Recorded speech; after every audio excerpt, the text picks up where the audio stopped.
बिस्मिल्लाहिर्रहमानिर्रहीम नहमदुहु व नुसल्ली अला रसूलिहिल करीम अम्मा बाद। 20 नवंबर 2024 को विधानसभा का इलेक्शन था। 23 नवंबर को रिज़ल्ट आया और इंतहाई मखदूश और नामुसाइद हालात के बावजूद अल्लाह पाक ने मुझे इज़्ज़त और कामयाबी अता फ़रमाई। मालेगांव में जिस तरह 1999 में शेख रशीद साहब मरहूम जीते थे तो निहाल साहब ने उनके ख़िलाफ़ पिटीशन दायर की थी। 2009 में मैं इलेक्शन जीता तो मरहूम शेख रशीद साहब ने मेरे ख़िलाफ़ पिटीशन दायर की थी। उसके बाद 2014 का इलेक्शन लड़ा गया, मैं हार गया था तो मैंने किसी के ख़िलाफ़ पिटीशन दायर नहीं की थी। 2019 का इलेक्शन हुआ, इलेक्शन मैंने जीता।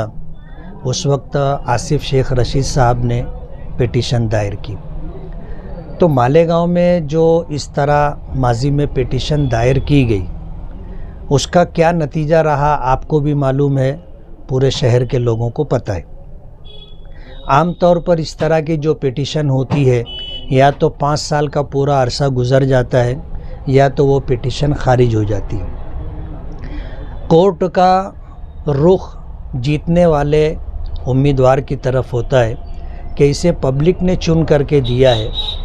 हारने वाला जो कुछ इल्ज़ामात लगाता है उन इल्ज़ामात को कोर्ट उतनी अहमियत नहीं देती। आज मुल्क में जिस तरह के हालात चल रहे हैं कि कुछ फ़िरका परस्त पार्टियां धड़ल्ले से मज़हब का सहारा लेकर के इलेक्शन लड़ रही हैं और उनके ख़िलाफ़ निचली कोर्ट से लेकर के सुप्रीम कोर्ट तक कोई फ़ैसला उनके ख़िलाफ़ आता नहीं। मई 2024 में लोकसभा का इलेक्शन हुआ था। बीजेपी के उम्मीदवार डॉक्टर सुभाष भामरे ने शोभाताई बच्चाओं के ख़िलाफ़ पिटीशन दायर की थी।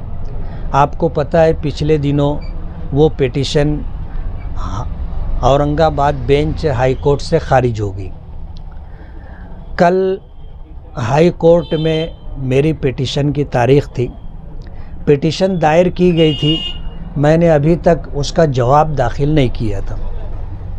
जवाब दाखिल ना करने की वजह से सामने वाले बहुत ज़्यादा कश्मकश में थे कि ये तो जवाब भी दाखिल नहीं कर रहे। और मैं हर तारीख़ पर कोई छोटे मोटे वकील को खड़ा करके अपनी बात कोर्ट के सामने रख देता था।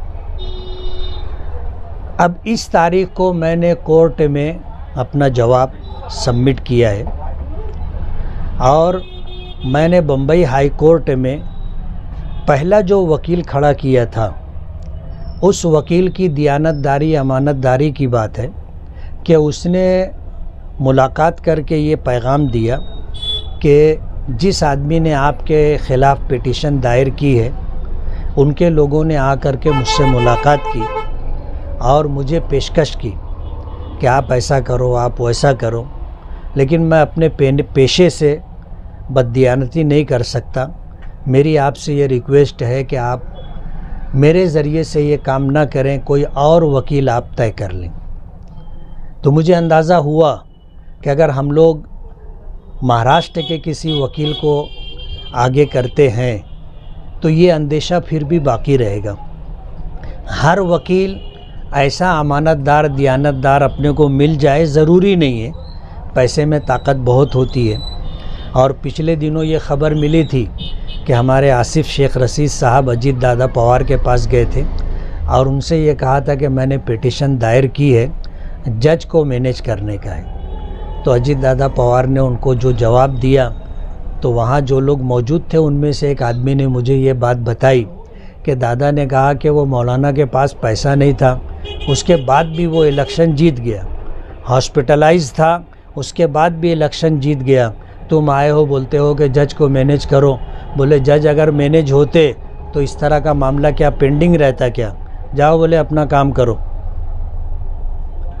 तो ये हुआ कि अब हम लोगों को इस मामले में थोड़ा सा चौकस रहना पड़ेगा।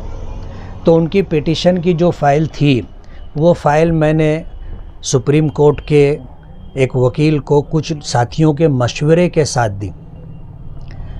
तो शादान फरासत ये कपिल सिब्बल के ग्रुप का एक अच्छा वकील है और सीनियर है, आज सीनियर काउंसिल है। उसको काफ़ी सालों का तजुर्बा है कपिल सिब्बल के साथ ग्रुप में रहकर काम करने का। उनकी जो एसोसिएशन है, तो जमीयत के कुछ ज़िम्मेदारान ने और इसी तरह दिल्ली में जो अपने जानने वाले लोग हैं कोर्ट कचहरी के, उन्होंने ये नाम सुझाया था कि आप जो है इनको वकील करो। तो उनसे हमने बात की, पिटीशन की कॉपी दी। तो उन्होंने कहा पिटीशन देख करके कि इसमें जितने भी पॉइंट्स हैं किसी में जान नहीं है, दम नहीं है, सिर्फ मज़हब के ताल्लुक़ से जो बात है उस ताल्लुक़ से थोड़ा सा इस पे आर्गूमेंट करना पड़ेगा, और वो भी आपकी किसी तकरीर में नहीं, आपके स्टेज पर जो लोग रहे हैं उनमें से 2-4 लोगों ने इस तरह की बात की है जिसका पिटीशन में तस्करा है। तो आपकी बात नहीं है, इसलिए आपके लिए कोई अंदेशा नहीं। सामने वाले के मुतालिक जब उन्होंने मालूमात ली तो मैंने बताया कि उनकी पार्टी है, और उस पार्टी के नाम के ताल्लुक़ से जब मैंने उनको बताया कि उसका नाम इस्लाम है, शॉर्ट फॉर्म जो है इस्लाम है, और इस ताल्लुक़ से उनकी तकरीरों में इसके ऊपर काफ़ी ज़ोर दिया गया है कि पार्टी का नाम इस्लाम है और अब इस्लाम की इज़्ज़त आपके हाथ में है, इस तरह की बात की गई है। तो उन्होंने कहा कि केस तो बहुत इंटरेस्टेड है, आप उनकी सारी तकरीरें मुझे ला कर के दो, ख़ास तौर पर इस्लाम को ले करके, पार्टी के नाम को ले करके जो उनके भाषण में है वो वीडियो आप प्रोवाइड करो। तो मैंने कहा कि जैसे वो तो हार गए हैं, आप ये सारी चीज़ें ले करके क्या करोगे? तो कहने लगे वो हार तो गए हैं, लेकिन अगर इसके ऊपर सही मानों में केस लड़ा गया तो वो डिस्क्वालीफाई हो सकते हैं और आइंदा इलेक्शन नहीं लड़ सकते। इसलिए आप जो है उनकी तकरीरों का ऐसा हिस्सा वीडियो की शक्ल में जो है वो मुझे ला कर के दो। तो अपने को भी केस में थोड़ा इंटरेस्ट हो गया कि अब अपने को केस लड़ना चाहिए, ताकत के साथ लड़ना चाहिए। तो उनको हम लाए थे और जवाब हमने सबमिट किया है, और जवाब सबमिट करने के बाद कुछ बातें थी और मेरे ख़्याल से 1 या 1.5 मिनट कोर्ट में आर्गूमेंट हुआ। उनके वकीलों ने बात रखी, अपने वकील ने बात रखी, और ये हुआ कि इस जवाब में कुछ और अमेंडमेंट करना है, हमको मज़ीद टाइम दिया जाए। तो कोर्ट ने 1 हफ़्ते का टाइम और देने की बात की, लेकिन टाइम उन्होंने 6 अगस्त का दिया। तो इस तरह का मामला है। लेकिन यहाँ आने के बाद मालूम हुआ कि बहुत ज़्यादा बगल बजाई गई है और लोगों को, शायद मालेगांव के लोगों को बेवकूफ़ समझा गया कि बस कोर्ट में हम गए 1 तारीख़ और 2 तारीख़ में फ़ैसला हो जाएगा। तो मैं ये बताना चाहता हूँ ख़ास तौर पर हमारे हमदर्दों और खैरख्वाहों को कि आप लोगों को परेशान होने की ज़रूरत नहीं है। इंशाअल्लाह फ़ैसला हमारे हक़ में आएगा, और कोर्ट में मामलात इस तरह के चट मंगनी पट बिया नहीं होते। केसेस सालहा साल चलते हैं, और ये वकील की खूबी होती है कि केस अगर अपने ख़िलाफ़ जाने वाला हो तो उसको 5 साल खींच करके चलते हैं तो टर्म पूरा हो जाता, केस खुद ब खुद ख़त्म हो जाता। नहीं तो जो पिटीशन होती है अगर उसमें दम नहीं होता है तो वो पिटीशन खारिज कर दी जाती है। तो इस मामले के अंदर ऐसा कुछ भी होने वाला नहीं है। अभी तो जवाब दाखिल हुआ है, जवाब में मज़ीद हम जो है काउंटर फाइल करने वाले हैं। उसके बाद फिर कोर्ट में जिस तरह मामलात होते हैं कि इन पिटीशनों को देख करके इशूज़ तय किए जाएंगे, पॉइंट तय किए जाएंगे, और फिर उसके ऊपर आर्गूमेंट होगा, बहस होगी, सवाल होगा, जवाब होगा, गवाहों की पेशी होगी, ये सारे मामलात होंगे। तो अपने हमदर्दों और खैरख्वाहों को मैं ये बताना चाहता हूँ कि आप लोग जो है परेशान ना हो, और जिस तरह आपको बताया जा रहा है कि बस इस तारीख को हमारे हक़ में फ़ैसला आ जाएगा, ऐसी कोई बात नहीं है। और जब ये विधानसभा इलेक्शन का रिज़ल्ट आया था तो बाकायदा ये बात सामने से कही गई थी कि 3 महीना 4 महीने के बाद फिर इलेक्शन होगा। आज नवंबर में रिज़ल्ट आया था, 7वां महीना 8वां महीना चल रहा है। 3-4 महीने की जो बात थी वो तो हवाई हो गई। और इस तरह कोर्ट के मामले में जो बयानबाजी की जा रही है, ये तमाम बयानबाजी इंशाअल्लाह हवाई हो जाएगी और हम ये केस पूरी ताकत के साथ लड़ेंगे। इसीलिए सुप्रीम कोर्ट के सीनियर काउंसिल को हमने लगाया है।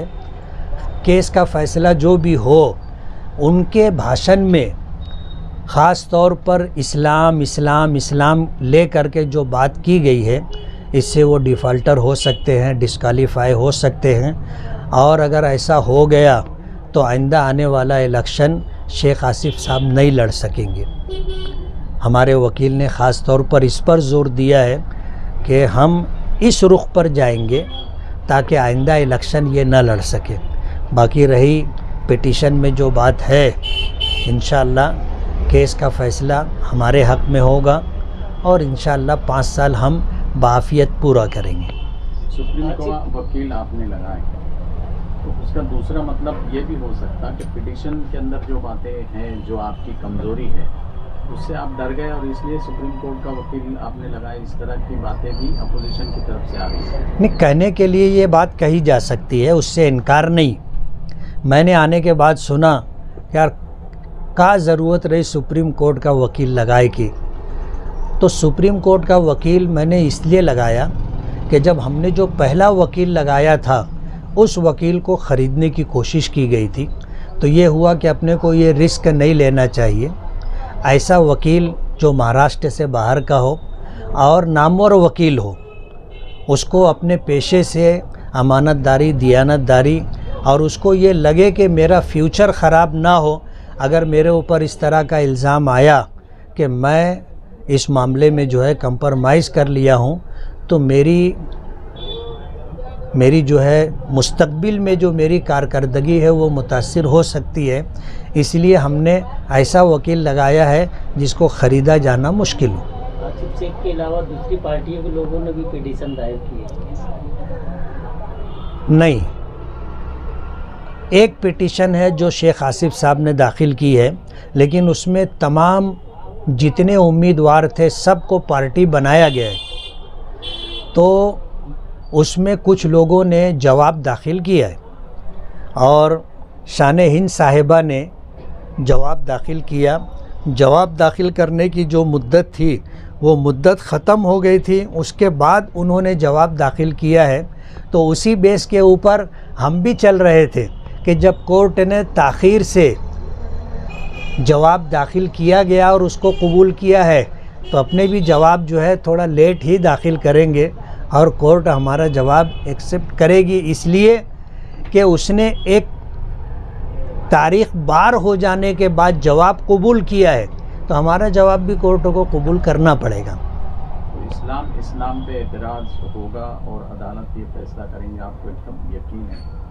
हमारे वकील ने जो बात कही है कि इन्होंने जो है मज़हब की बुनियाद पर ख़ास तौर पर पिटीशन दाखिल की है और यही इशू 1 नंबर पर है, ये पॉइंट 1 नंबर पर है।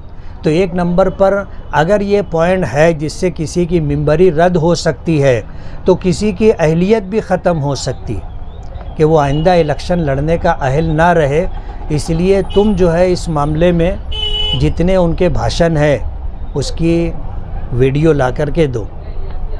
माध्यम से ये गुजारिश करना चाहता हूँ कि अपने जितने हमदर्द और बेख्वाह हैं वो इत्मीनान रखें और आसिफ शेख रशीद साहब की ऐसी वीडियो जिसमें उन्होंने मज़हब इस्लाम के ताल्लुक़ से बात की है, उसका सहारा लिया है, ऐसी वीडियो ला कर के हमें दें ताकि हम उस पर केस लड़ने में उससे मदद ले सकें। ऐसी कुछ वीडियो आपने कहा और पॉज ले लिया, तो वीडियो की बहुत ज़्यादा चर्चा है गाँव में। तो हमने जो हमारे पास थी वो तो हमने जमा करवाई है।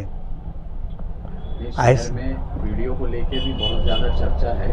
आपने वीडियो कहा और पॉज ले ली और उसके बाद आप एक वक्त के बाद आपने बोला, तो वीडियो की तो चर्चा यहाँ शहर में भी है। नहीं, वीडियो की चर्चा है, लेकिन ये चर्चा उस वक्त लोगों के दरमियान आई जब हमारे सीनियर काउंसिल सुप्रीम कोर्ट के वकील ने हमको ये पॉइंट बताया, तो हमने इसको ख़ास तौर पर ये हुआ कि काम करने का एक प्लेटफॉर्म ये भी है, इस पर भी काम किया जा सकता है।